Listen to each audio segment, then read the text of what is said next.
O suave milagre de Essa de Queiroz. Nesse tempo, Jesus ainda se não afastara da Galiléia e das doces, luminosas margens do lago de Tiberíade. Mas a nova dos seus milagres penetrara já até Enganim, cidade rica, de muralhas fortes, entre olivais e vinhedos, no país de Sacar. Uma tarde, um homem de olhos ardentes e deslumbrados passou no fresco vale e anunciou que um novo profeta, um rabi formoso, percorria os campos e as aldeias da Galiléia, predizendo a chegada do reino de Deus, curando todos os males humanos. E, enquanto descansava, sentado à beira da fonte dos vergéis, contou ainda que esse rabi, na estrada de Magdala, surara da lepra o servo de um decurião romano, só com estender sobre ele a sombra das suas mãos, e que noutra manhã, atravessando numa barca para a terra dos Gerazenos, onde começava a colheita do bálsamo, ressuscitara a filha de Jairo, homem considerável e douto que comentava os livros na sinagoga. E, como em redor, assombrados, ceareiros pastores e as mulheres triguareiras com a bilha no ombro, lhe perguntassem se era, em verdade, o Messias da Judéia, e se diante dele refugia a espada de fogo, e se o ladeavam caminhando como as sombras de duas torres, as sombras de Gog e de Magog.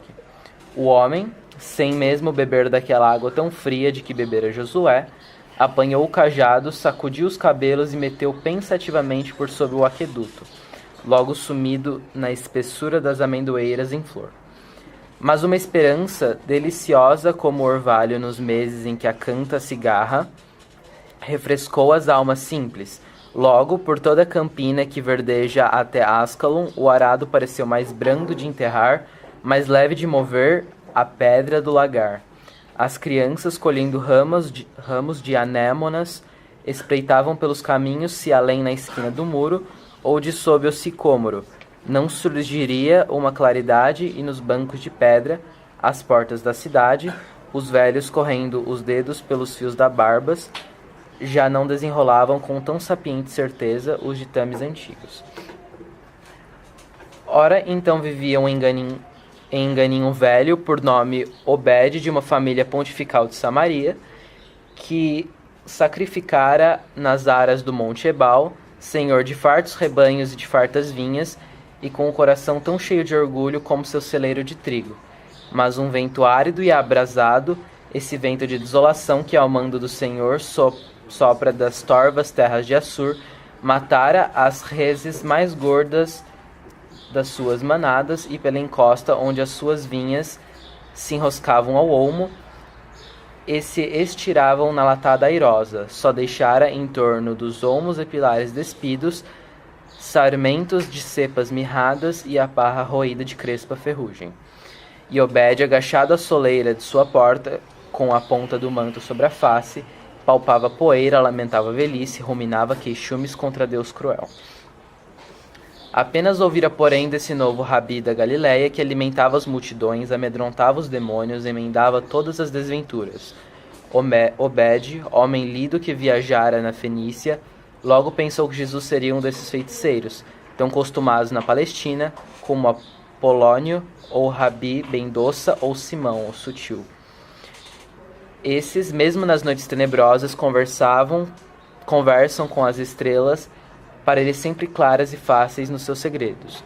Com uma vara afugentava de sobre as searas os moscardos girados nos lodos do Egito, e agarraram entre os dedos as sombras das árvores que conduzem como toldos benéficos para cima das eiras à hora da sesta. Jesus da Galiléia, mais novo com magias mais viçosas de certo, se ele largamente o pagasse, sustaria a mortandade dos seus gados, reverdeceria os seus vinhedos. Então Obed ordenou aos seus servos que partissem, procurassem por toda a Galiléia o rabi novo, e com promessa de dinheiros ou alfaias, o trouxessem a Enganim, no país de Sacar. Os servos apertaram os cinturões de ouro, e largaram pela estrada das caravanas, que, costeando o lago, se estende até Damasco. Uma tarde avistaram sobre o poente, vermelho como uma romã muito madura, as neves finas do Monte Hermon. Depois, na frescura de uma manhã macia, o lago de Tiberíade resplandeceu diante deles, transparente, coberto de silêncio, mais azul que o céu, todo orlando de pratos floridos, de densos vergéis, de rochas de pórfiro e de alvos terraços por entre os pomares, sob o vôo das rolas. Um pescador que desamarrava a sua barca de uma ponte de relva, assombreado de aluendros, escutou sorrindo os servos. O Rabi de Nazaré, desde o mês de já, o Rabi descera com seus discípulos para os lados para onde o Jordão leva as águas. Os servos correndo, seguindo pelas margens do rio, até diante do val, onde ele se estira num largo remanso e descansa em um instante dorme, imóvel e verde, à sombra dos tamarindos.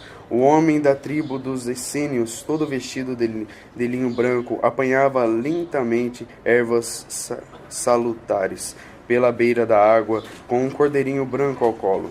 Os servos humildemente saudaram-no, porque o povo ama aqueles homens de coração tão limpo e claro e cândido como as suas vestes, cada manhã lavadas em tanques purificados. E sabia ele da passagem do novo Rabi da Galileia, que como os essênios ensinava doçura e curava a gente e os gados. O essênio murmurou que o Rabi atravessara o oásis de Engade, depois se adiantara para além. Mas aonde, além, movendo um ramo de flores roxas que colhera, o essênio mostrou as terras de além Jordão, a planície de Moabe. Os servos vandearam o rio, e debalde procuraram Jesus, arquejando pelos rudes trilhos, até as fragas onde se ergue a cidade sinistra de Macaor. No povo de Jacob repousava uma larga caravana que conduzia para o Egito, mirra, especiarias e bálsamo de Gileade. E os cameleiros, tirando a água com os baldes de couro, contaram aos servos de Obed que em Gadara, pela lua nova, um rabi maravilhoso, maior que Davi ou Isaías, arrancara 7 demônios do peito de uma tecedeira, e que a sua voz, um homem degolado pelo salteador Barrabás, se erguera de sua sepultura e recolhera ao seu horto. Os servos esperançados subiram logo assodadamente pelo caminho dos peregrinos até Ganara, de altas torres, e ainda mais longe até as nascentes da malha. Mas Jesus, nessa madrugada, seguido por um povo que cantava e sacudia ramos de mimosa, embarcara no lago, num batel de pesca, e a vela navegara para Magdala. E os servos de Obed, descoroçados, de novo passaram o Jordão na ponte das filhas de Jacó. Um dia, já que as sandálias rodas dos longos caminhos, pisando já as terras da Judéia romana, cruzaram um fariseu sombrio que recolhia a Efraim, montado na sua mola. Com devota referência detiveram o homem da lei. Encontrara ele por acaso esse profeta novo da Galileia, que como um Deus passeando na terra, semeava milagres? A dunca face do fariseu escureceu enrugada, e a sua cólera retumbou como um tambor orgulhoso. Ó escravos pagãos, ó blasfemos, onde ouvistes que existissem profetas ou milagres fora de Jerusalém? Se Jeová tem força de seu templo, da Galileia surgem os nécios e os impostores. E como os servos recuavam ante o seu punho erguido, todo enrodilhado de dísticos sagrados, o furioso doutor saltou da mula, e com as pedras da estrada apedrejou os servos de Obed, uivando, raca, raca, e todos os anátemas rituais. Os servos fugiram para Enganim, e grande foi a desconsolação de Obed, porque os seus gados morriam, as suas vinhas secavam, e todavia, radiantemente, como uma alvorada por detrás das serras, crescia, consoladora e cheia de promessas divinas, a fama de Jesus da Galileia. Por esse tempo, um centurião romano, Públio Séptimos, comandava o forte que domina o vale da Cesareia, até a cidade e ao mar. Públio, homem áspero, veterano da campanha de Tibério contra Partos, enriquecera durante a revolta da Samaria, com presas e saques. Possuía minas na Ática e gozava como favor supremo dos deuses a amizade de Flácos, legado imperial da Síria. Mas uma dor ruía sua prosperidade muito poderosa, como um verme rói um fruto muito suculento. Sua filha única, para ele mais amada que a vida e bens, definhava como um mal súbio e lento, estranho mesmo ao saber dos esculápios e mágicos que ele mandara consultar a Sidon e a Tiro. Branca e triste como a lua num cemitério, sem um queixume, sorrindo palidamente a seu pai, definhava-se sentada na alta esplanada do forte, sob um velário, alongado saudosamente os negros olhos tristes pelo azul do mar de Tiro, por onde ele navegara de Itália, numa opulenta galera. Ao seu lado, por vezes, um legionário entre as ameias apontava vagarosamente ao alto a flecha, e varava uma grande águia, voando de asa serena, no céu rutilante. A filha de Séptimo seguia um momento a ave, torneando até bater morta sobre as rochas. Depois, com um suspiro, mais triste e mais pálido, recomeçava a olhar para o mar. Então Séptimos, ouvindo contar a mercadores de Chorazim, deste rábio admirável tão potente sobre os espíritos, que sarava os males tenebrosos da alma, destacou 3 decúrias de soldados para que procurassem pela Galileia, e por todas as cidades de Decápola, até a costa e até Escalon. Os soldados enfiaram os escudos nos sacos de lona, espetaram nos elmos ramos de oliveira, e as suas sandálias ferradas apressadamente se afastaram, ressoando sobre as lajes de basalto da estrada romana, que desde Cesareia até Lago corta toda a tetrarquia de Herodes. As suas armas de noite brilhavam no topo das colinas por entre a chama ondeante dos archotes erguidos. De dia invadiam os casais, rebuscavam a espessura dos pomares, esfucaravam com a ponta das lanças a palha das medas. E as mulheres assustadas, para amansar logo, acudiam com bolos de mel, figos novos e malgas cheias de vinho, que eles bebiam de um trago, sentados à sombra de sicômoros. Assim correram abaixo a Galileia, e do Rabi só encontravam o suco luminoso nos corações. Enfastiados com as inúteis marchas, desconfiando que os judeus sonegassem o seu feiticeiro, para que romanos não aproveitassem do superior feitiço, derramavam com um tumulto a sua cólera, através da piedosa terra submissa. À entrada das pontes, detinham os peregrinos, gritando o nome do Rabi, rasgando os véus às virgens. E a hora em que os cântaros se enchem nas cisternas, invadiam as ruas estreitas dos burgos, penetravam nas sinagogas e batiam sacrilegamente com os punhos das espadas nas tebãs os santos armadilhos de cedro que continham os livros sagrados. Nas cercanias de Hebrom, arrastaram os solitários pelas barbas para fora das grutas, para lhes arrancar o nome do deserto ou do palmar em que se ocultava o Rabi. E 2 mercadores fenícios que vinham de Jopé, com uma carga de malobatro, e a quem nunca chegara o nome de Jesus, pagaram por esse delito 100 dramas a cada centurião. Já as gentes dos campos, mesmo os bravios pastores de Idúmea, que levam as reses brancas para o templo, fugiam empavoridos. Para as serranias apenas luziam na alguma volta do caminho as armas do banco violento. E da beira dos eirados as velhas sacudiam como talegos a ponta dos cabelos desgrenhados e arrojavam sobre eles as más sortes, invocando a vingança de Elias. Assim, tumultuosamente, erraram até Ascalon.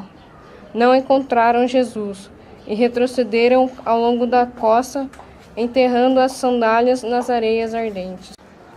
Numa madrugada, perto de Cesareia, marchando num vale, avistaram sobre um outeiro um verde-negro bosque de loureiros, onde alvejava, recolhidamente, o fino e claro pórtico de um templo.